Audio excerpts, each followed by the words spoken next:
게 사회의 원자화라는 경향을 가속화시킨답니다. 그럼 여기서 원자화라는 건 뭐겠습니까? 원자라는 건 뭐예요? 쪼개고 해서 하나 남은 거죠. 원자화라는 건 뭐야? 단일화. 됐어? 이렇게 이해하면 됩니다. 단일화됐다는 건 뭡니까?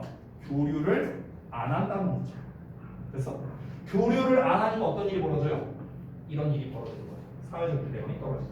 됐어요? 똑같은 말이에요. 똑같은 말. 근데 여러분 사실 빈칸에 대한 단서는 진작에 나왔죠. 정답은 몇 번이에요? 몇 번일까? 빈칸은 이미 아까 여기에서 나왔어요. 정답은요. 정답 몇 번일까요? 6번에다. 2번이죠. 2번. 그렇죠. Discourage interaction and the formation of strong ties. 너무나 쉽죠. strong ties를 강한 유대감의 어떤 형성이라든가 상호작용을 discourage 한다. 못하게 한다. 라는 내용이 나왔으니까.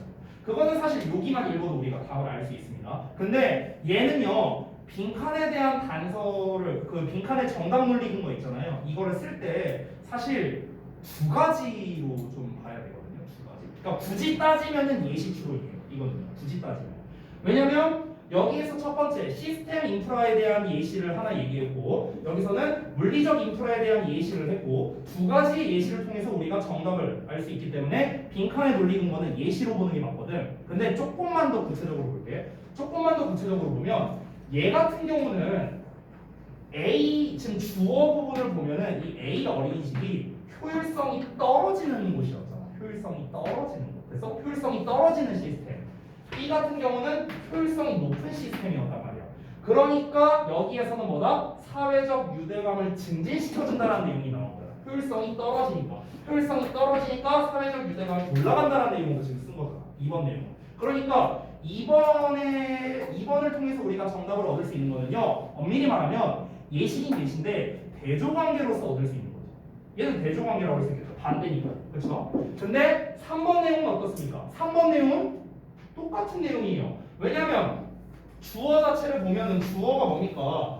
인프라가 효율성이 좋다라는 내용이 여기 나왔잖아요. 그렇죠? 그럼 효율성이 좋다라는 내용이 나왔으니까 여기에서는 사회적 유대감이 떨어진다는 내용이 나와야 되니까 그 내용이 여기에 나온 거죠. 그렇죠? 그럼 얘는 대조관계가 아니라 그냥 예시죠. 예시. 똑같은 반복이죠. 반복 예시가 되는 거죠. 그러니까 빈칸에 정답 물리는 거는 굳이 말하면 예시인데 앞에 거는 대조관계고요. 뒤에 거는 뭐라고 하면 될까? 비교라고 하는 게 좀 더 나을 것 같아요. 비교. 됐어요? 2번은 대조고요. 3번은 비교입니다. 됐죠? 혹시라도 대조와 비교의 차이를 모를까 봐 설명. 대조는 반대되는 거를 말하는 거고요. 비교는 비슷한 성질이 있는 거를 이렇게 뒷대는 겁니다. 됐죠? 혹시나 모를까 봐. 자, 그래서 마지막 문장 볼게요. 4번에 for example. 예를 들어서 여기서는 또 3번에 대한 예시를 얘기하는 거기 때문에 사실 얘는 굳이 안 읽어도 우리가 정답을 푸는 데는 아무 지장 없습니다. 그래도 한번 보자면 예를 들어 생각해보래. 뭐에 대해서? 대조에 대해서. 어떤 대조냐? 마을 간의 대조랍니다. 어떤 마을이냐면요. Where everyone gets their water. 그러니까 모든 사람이 그들 자신의 물을 얻는 그런 마을이랍니다. 이 마을이랑 이 도시를 한번 비교해보래요. From the same well이니까. well은 우물이죠. 그러니까 똑같은 우물에서 물을 길어서 가는 그런 마을이랑 where everyone gets their water. 그들 물을 얻는데 어디서 얻냐면 faucets in their private homes. 그들 집에서 그냥 수도꼭지에서 물 얻는 사람들. 이걸 한번 비교해보라는 거죠. 됐어? 그럼 이건 결국에는 이번에 나온 거랑 사실 비슷한 말이라고 볼 수 있거든요. 효율성으로 따지면은 당연히 얘가 짱이죠. 그렇죠? 효율성으로 얘를 B라고 해보고 얘를 A라고 해보고 그러면 B가 당연히 효율성이 높죠. 우리 집에서 그냥 수도꼭지 틀면 물 나오니까. 그렇죠? 얘 같은 경우는 효율성이 떨어지겠죠. 그렇죠? 직접 가야 되니까. 하지만 사회적 유대감은 얘가 더 생길 수밖에 없다는 겁니다. 그렇죠? 그럼 왜 사회적 유대감이 생기는지 그 이유에 대해서 얘기하진 않았어요. 근데 사실 우리가 충분히 상식적으로 알 수 있지 않을까? 왜 유대감이 생기는지. 얘들아, 사회적으로 유대감이 생기려면 가장 최소 조건이 뭐예요? 만나야 되는 거 아니에요, 일단? 일단 만나야죠. 유대감이 생기려면. 그렇죠? 우리 저기 누구야? 지난 한 주 동안 지연이가 실시간 수업 듣고 이러니까 이제 유대감이 별로 안 생겼잖아요. 지난 한 주 동안. 마찬가지예요. 만나야 유대감이 생긴다고요. 만나야. 근데 다 개인적으로 하는 데 있어서 유대감이 뭐 생길 일이 뭐가 있겠어. 그렇지? 그게 이제 우리가 상식적으로 알 수 있는 내용인 거겠죠. 자, 그러면은 정리 한번 해보겠습니다. 정답 2번 나왔고요. 자, 질문 1번부터. 이 글의 소재가 무엇이냐? 효율성 증진, 뭐 또는 효율성 상승, 뭐 이렇게 해도 됩니다. 근데 프로노프로 나왔으니까 효율성 증진이라고 썼어요, 저는. 효율성 증진을 목표로 하는 사회 기반 시설. 이게 질문 1에 대한 정답이겠죠. 자, 1번 문장에 대해 2번 문장은 어떤 역할을 하고 있습니까? 2번 문장이 이제 그 for instance 하면서 one recent study, 연구라고 나왔죠. 그래서 사실은 연구라고 해도 되고요. 예시라고 해도 됩니다. 저는 둘 다 맞다고 생각해요. 그리고 3번 문장은 1번 문장에 대해 어떤 역할을 하느냐라고 했는데 3번 문장도 사실은 예시죠. 근데 이게 좀 여러 가지가 섞일 수 있는 게 아까 제가 말했잖아요. 2번 문장 같은 경우는 연구이면서 예시인데 또 대조죠. 그렇죠? 대조되는 걸로 빈칸에 대한 단서를 얻었으니까. 근데 3번 문장 같은 경우는 예시이면서 반복되는 거죠. 됐어요? 그러니까 예시이자 반복이에요. 예시 반복. 됐어요? 자, 그러면 빈칸에 정답 논리인 거 아까 얘기했죠? 예시인데 지웠구나 내가. 예시인데 대조 비교다. 2번은 대조, 3번은 비교. 이렇게 볼 수 있겠고요. 뭐 반복이라고 해도 되고요. 자, 주제 설명은 이건 쉽습니다. 그냥 차례대로 1번이 주제죠, 첫 문장. 설명 1이 2번이고요. 그리고 또 다른 내용이 나오는 게 3, 4번. 이렇게 묶으면 되겠죠. 그래서 설명 2가 3, 4번. 이렇게 되겠습니다. 자, 중심 내용 요약을 한번 볼게요.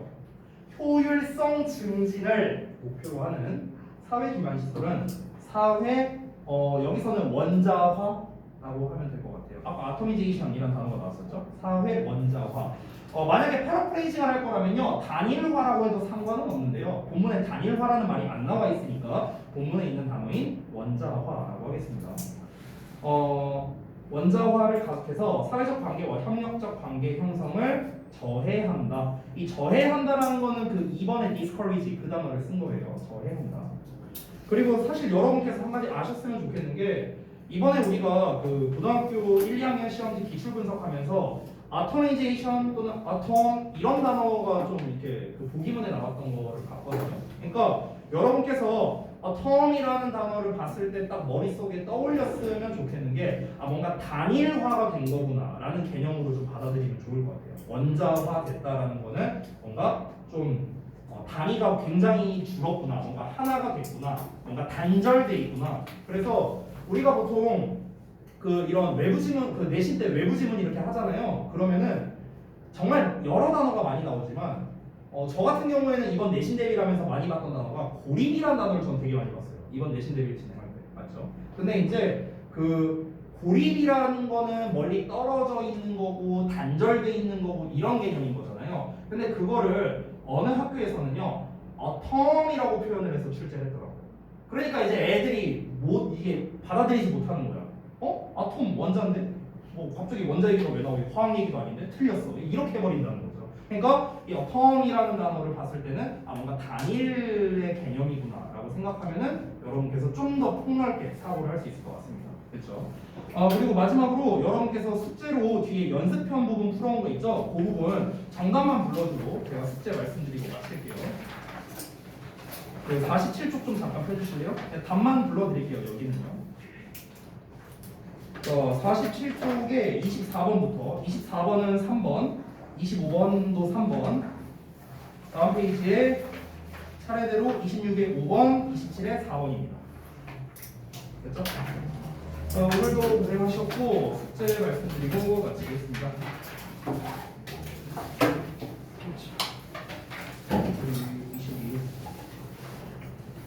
맞다. 그리고 공지할 게 하나 있어요. 깜빡할 뻔했는데 그 다음 주에 우리가 다음 주 목요일부터 그 다음 주 화요일까지 그 학원 방학이거든요. 그래서 여러분 같은 경우는 이제 다음 주에 주의사항이 하나 있는데 제가 월요일에 한 번 더 확인할 거지만 잠깐만 헷갈릴까봐 좀 얘기해 줄게요. 다음 주 월, 화, 수 그리고 목 이하부터는 휴가고요. 그 다음 주 월, 화까지. 이때까지 이제 학원 방학이고 그다음에 수요일부터 이제 다시 등원을 여러분이 이제 모의고사 듣겠죠 수요일 날. 그래서 문제가 뭐냐면 월요일 날은 일단은 그 구문 수업을 정상적으로 당연히 할 거고요. 수요일 날 모의고사를 할 겁니다. 근데 이제 문제가 뭐냐? 그 다음 주에 첫 수업이 이제 모의고사 하는 날인데 원래 모의고사를 여러분이 월요일 날 받잖아요. 그래서 다음 주 월요일 날에는 모의고사를 2회분을 줄 거예요. 이해되셨죠? 그래서 한 회분에 대해서는 여러분이 해갖고 수요일 날 해설 강의를 들으시면 되겠고 나머지 한 회분은 그 다음 주 전까지 마무리를 해서 수요일 날 모의고사 해설 강의를 또 들으시면 된다라는 겁니다. 아셨죠? 그러면은 오늘 내드리는 숙제, 오늘이 금요일이니까 다음 주는 휴가라서 수업이 없고요. 그 다음 주 금요일이나 돼요. 검사를 할 수 있겠네요. 시간이 좀 많겠네요. 그럼 숙제를 좀 많이 줘야겠네. 왜 2주잖아? 도덕 주잖아. 그럼 숙제가 많은지. 유민아, 왜 핸드폰 만지작거리면서 안 이유는 뭐야, 자식아. 자, 일단 말해줄게.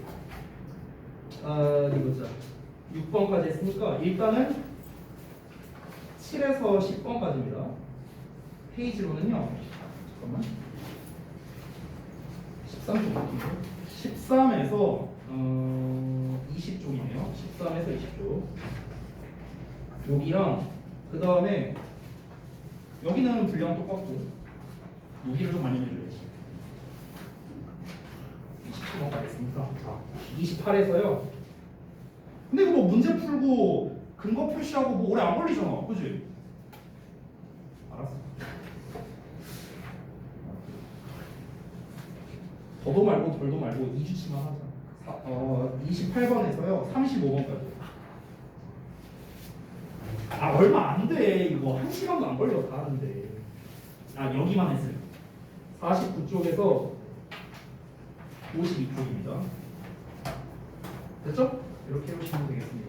고생들 하셨고 혹시 단어 페널티 쓰셔야 되는 분은 이제 여기 아까 여러분이 B자실에 계셨으니까 일단은 B자실로 먼저 가시면 되겠고요.